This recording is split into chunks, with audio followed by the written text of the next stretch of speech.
Ramagundam commissionerate పరిధిలో అంతర్రాష్ట్ర చిరుతపులి చర్మ స్మగ్లర్లు పట్టుబడ్డారు. ముందస్తు సమాచారం మేరకు ఎస్ఐ కోటపల్లి తన సిబ్బందితో కలిసి రాపన్పల్లి చెక్పోస్ట్ వద్ద వాహనం తనిఖీ చేస్తుండగా ఇద్దరు వ్యక్తులు చిరుతపులి చర్మంతో పట్టుబడ్డారు.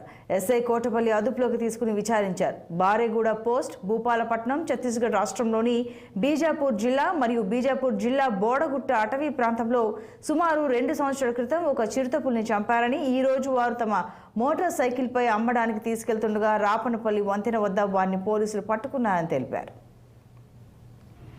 రాపనపల్లి ఏరియా మహారాష్ట్ర తెలంగాణ బార్డర్ పరిధిలో ఇద్దరు వ్యక్తులు వెహికల్ ద్వారా ఒక గుర్తులేని చర్మాన్ని తీసుకుని వస్తున్నారు. దాంట్లో భాగంగా పోలీస్ కార్డనింగ్ సెర్చ్ చేశారు. అందులో అది చిరుతపులికి సంబంధించినదిగా గుర్తించి మాకు ఇన్ఫర్మేషన్ ఇవ్వడం జరిగింది. మాకు ఇన్ఫర్మేషన్ రాగానే ఇన్ కంటిన్యూషన్ మా ఫారెస్ట్ రేంజ్ ఆఫీసర్ ఇమీడియట్గా వాళ్ళు చెప్పిన ప్లేస్కి వెళ్ళడం అండ్ అది లెపర్డ్ స్కిన్ అని కన్ఫర్మ్ చేయడం జరిగింది. వాస్తవంగా ఇది బీజాపూర్ ఏరియాలో ఛత్తీస్గఢ్ దగ్గర 2 సంవత్సరాల క్రితం ఇందాక ఎస్పీ గారు చెప్పినటువంటి ఇద్దరు వ్యక్తుల్లో ఒకరు వాళ్ళ పేరు వచ్చేసి దుర్గం పవన్ అనే వాళ్ళు దాన్ని వేటాడి చంపడం జరిగింది. అక్కడ నుండి దాన్ని ట్రేడింగ్లో భాగంగా దాన్ని మహారాష్ట్ర దాటి తెలంగాణలో తీసుకొని రావడం జరిగింది.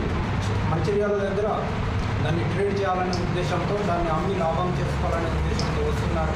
ఎటువంటి వన్యప్రాణుల చర్మాలు ట్రేడ్ చేయడము, వన్యప్రాణులు చంపడము 1970 వైల్డ్ లైఫ్ ప్రొటెక్షన్ యాక్ట్ ప్రకారం సెక్షన్ 9 పరిధిలో ఇది విరుద్ధము, ఇది నిషేధము. ఎవరు కూడా ఇటువంటి పనులు చేయకూడదు. అలా ఎవరైనా వన్యప్రాణుల్ని వేటాడిన, వన్యప్రాణులకు సంబంధించిన వాటి ఆర్గాన్స్ పార్ట్స్తో వ్యాపారం చేసినా అది చట్టరీత్యా చర్యలు తీసుకోబడుతుంది. అందులో భాగంగా పోలీసు వారు చాలా చాకచక్యంగా చర్మాన్ని పట్టుకున్నారు. అదేవిధంగా అఫెండర్స్ అక్యూజ్డ్ని కూడా వాళ్ళు పట్టుకోవడం జరిగింది. ఆ ఫీచర్స్ అన్నీ కూడా అండ్ పార్ట్ ఆఫ్